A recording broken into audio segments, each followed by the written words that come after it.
spot where selfishness would kick in and you kind of would feel sorry for yourself. But if you're going to be a good brother for your teammates, you would have to, put all that aside and just support them no matter what. I mean, obviously there's times where you feel down, you feel like you want to just sit out of practice, you want to just sit out of lifts. But at the same time, like if I love this team so much that I gotta put all that aside, put my selfish things aside, and just go forward and support them 100%. When was the point where you felt like being able to play in a bowl game was going to be a realistic goal for you? So building up to the SC week, there were high hopes for me coming back, but obviously we took the X-ray and it wasn't as progressed or healed as well as we thought it would be. So I guess coming into Cotton Bowl week preparation, like the 2 weeks period that we had, we're just like checking it back and forth, and we seen that it was getting better and better, so we just called it. That was good. Were you able to travel at all during the season, or were you pretty much stay here? I got to travel to both of the West Coast games, so both the games in Cali. Obviously, my brother played for Navy, so they let me travel to go see family out there, and it's just the closest thing to home. Yeah. Was that a hard one to sit out of? Definitely. I was like my freshman year. I didn't get the chance to go against my brother, but this year he finally got to. He played a lot. He started this year, so it was definitely a bummer. But at the same time, it is what it is.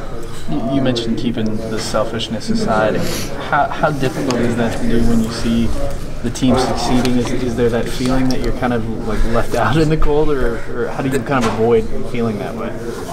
So the best way to avoid that would just be supporting, because the more you support, the more you feel a part of the team.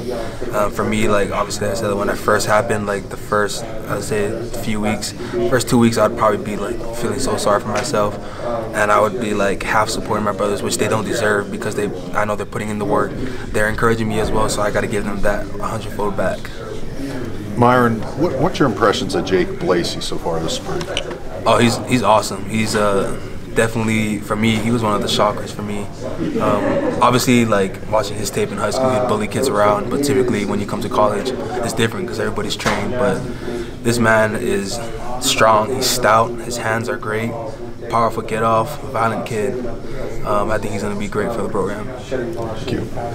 How's your mindset changed this spring compared to last? I know last year you got basically starters reps because Jerry was out for a lot of it, but now obviously Jerry's gone and like you have a chance to be more of the man. The mindset is definitely to just go out there and dominate.